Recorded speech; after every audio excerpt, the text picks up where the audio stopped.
Controlling flies in poultry facilities is crucial for maintaining bird health and farm hygiene. Flies not only annoy birds, but also spread diseases like Salmonella and E. coli. Start by implementing proper waste management, regularly removing and disposing of manure to reduce breeding grounds. Utilize fly traps and insecticides strategically, focusing on areas where flies congregate. Consider biological control methods like introducing fly predators, such as parasitic wasps, to naturally reduce fly populations.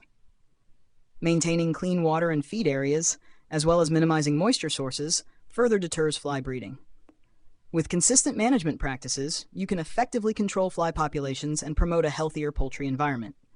One more shot comes.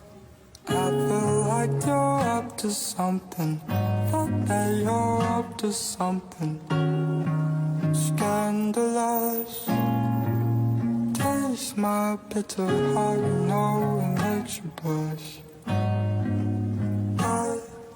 Something is right with this happiness and the attention. You don't listen, you've been giving, you've been spending now.